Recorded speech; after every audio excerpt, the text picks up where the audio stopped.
here to talk to Jane about my project. Charlotte Woolford, Mal Woolford, no relation. So I first met Charlotte Woolford when we were parents. We'd see each other in the school playground each morning and afternoon, picking up our kids. And we didn't actually know each other by name. We'd just say hello. And then after a few years of that, we saw each other at a walk-in clinic. Charlotte was there with one of her kids, and I was there with my neighbour who was having his hearing aid looked at. And the nurse came out and called the last name Woolford, which I was totally confused by because I wasn't there for me, and Charlotte said yes. So she answered to the name, and that was totally confusing. Absolutely, yeah. We met via strange circumstances. Not very strange, actually. We knew each other in the playground. Our children went to the same school. His children were, I think, 1 or 2 years older than mine. And so I knew him from the playground. And one day I had to go to hospital. I can't remember what the reason was, but I went into hospital and I saw him there with an older man. And I just assumed it was his father. And they called me through. I went through, and that was the end of it. A couple of days later, I saw him in the playground, and I thought, I better check how his father was. Was it important or something like that? So I said to him, hello, because I didn't know his name. I said, hi. I said, how was your father at the hospital? And he said, no, he's not my father. He's my next door neighbour. And I said, oh, okay. And he said, but it was a very strange thing. And I said, what do you mean? And he said, well, when they said your name, I assumed they were calling my name. And I said, well, why would they be calling your name? I didn't understand. He said, well, my surname is Woolford. And I was like, I was like, oh, okay. And I just left it at that. I said, okay, funny circumstance. So from there, the conversation struck up, and we thought it was a funny coincidence. But actually what turned out was that with some genealogical research, we found that we're connected through transatlantic chattel slavery.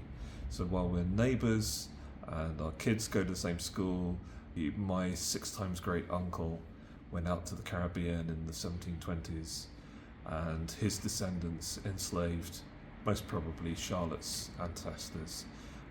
And we found that was centred around a single household in Georgetown, Guyana. So in what was British Guyana in the 1830s to 1870s. Consequently, when we got to Murray Street, Mal was convinced it was this house that had the Woolford, that's where the Woolfords resided. And I thought, maybe it's just Mal being Mal, I don't know. But I have to say that when I got to Murray Street, when we got there together, that there was something about that house.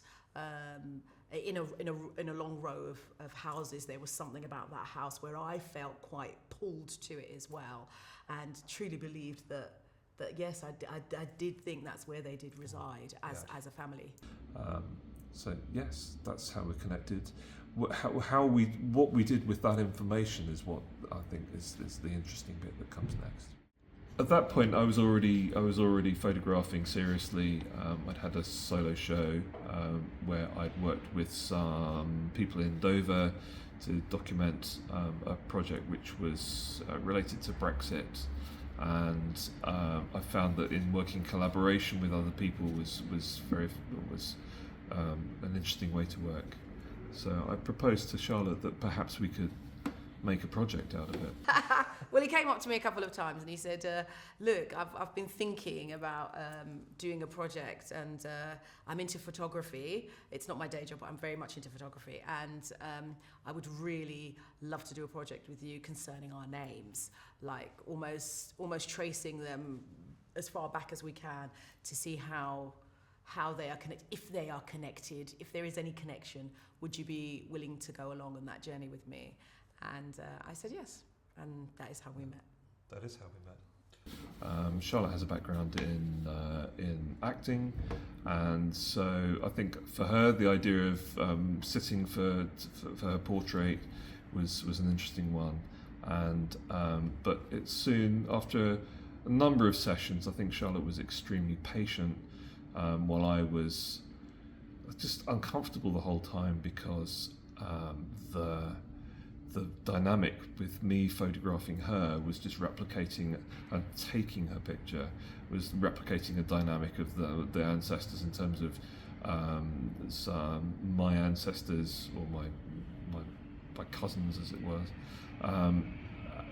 Their relationship with her ancestors was a power-based one, and so I felt like I was replicating that.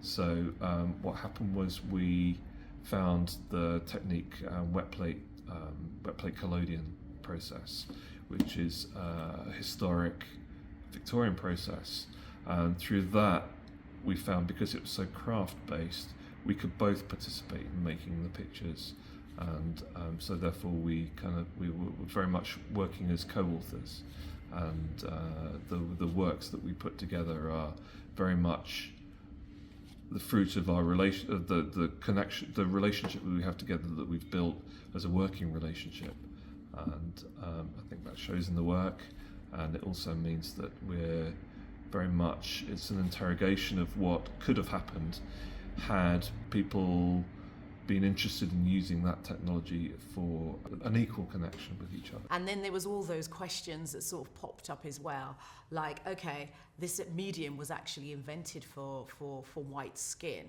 Then the question became, well, what if it was invented for black skin? How would I want to be seen on a wet plate, on this sort of silver nitrate plate? Yeah.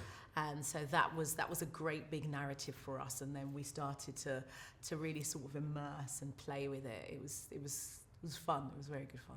Large number of the works that we shot on wet plate. The exhibition is called Charlotte Woolford, Mal Woolford, No Relation, which is kind of a response to my family wanting to emphasise that there isn't a genealogical connection between me and Charlotte, but in fact there's a circumstantial connection between us that's hard to deny. And within the exhibition we showed the wet plates, but also we showed a large number of images that we shot. We actually went to Guyana together in April 2024, and we documented the built environment in the street in which the family, the enslavers and the enslaved Woolfords would have inhabited together. And that's over the course of that, we've spent 2 weeks there documenting, and over the course of that we actually located the house, which stands on the site where the Woolford household would have lived. And initially it hit us that there was something unusual and odd feeling about the place, and it was only later on that we discovered that was actually the location. Yes.